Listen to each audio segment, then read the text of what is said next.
much of this century, America was segregated.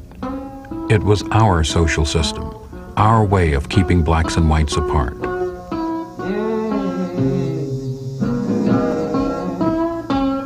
By custom and by law, most blacks were servants, laborers, tenant farmers, went to separate poorer schools, lived in separate poorer housing.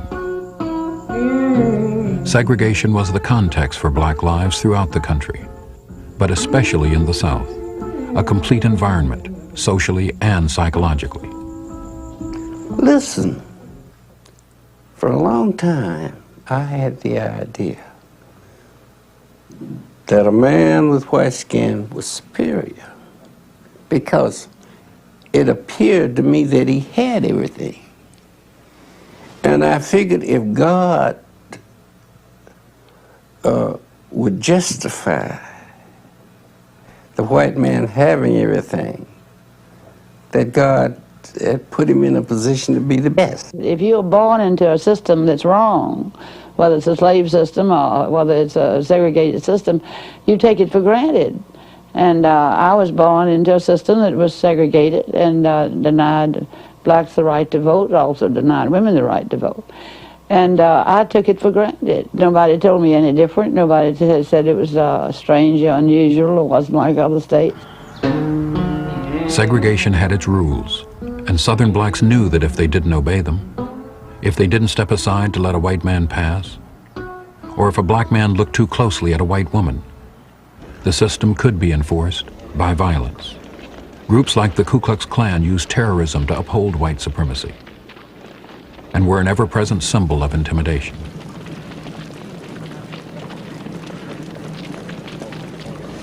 But there were always blacks who fought against segregation. Many ministers preached equality, and black unions and organizations like the National Association for the Advancement of Colored People worked for it for decades through speeches, demonstrations, and court cases.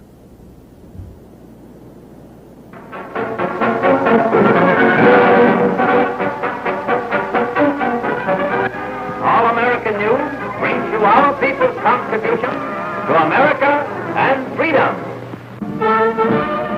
World War II had an enormous impact on black hopes for change.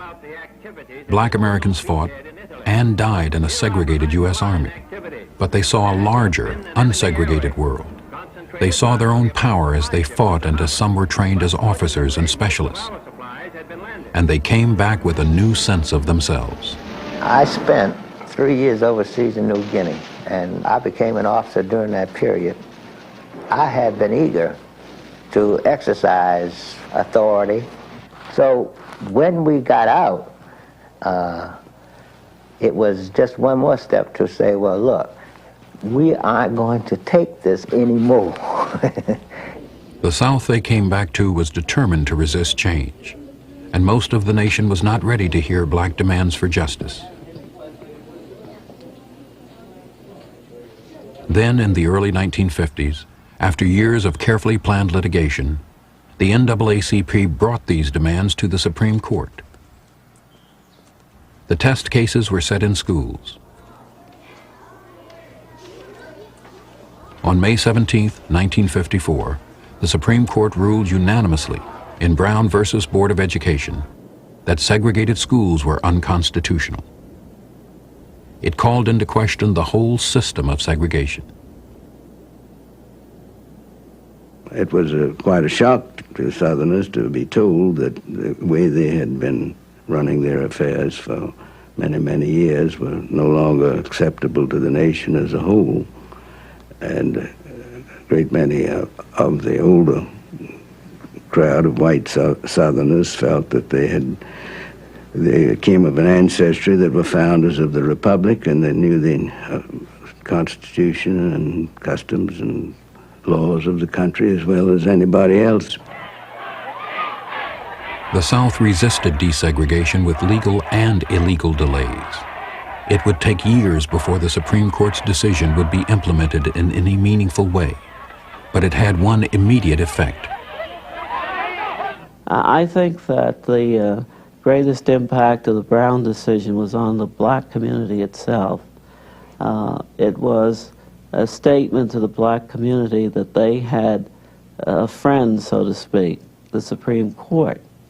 And so it emboldened the communities of blacks around the country to move forward to secure their own rights.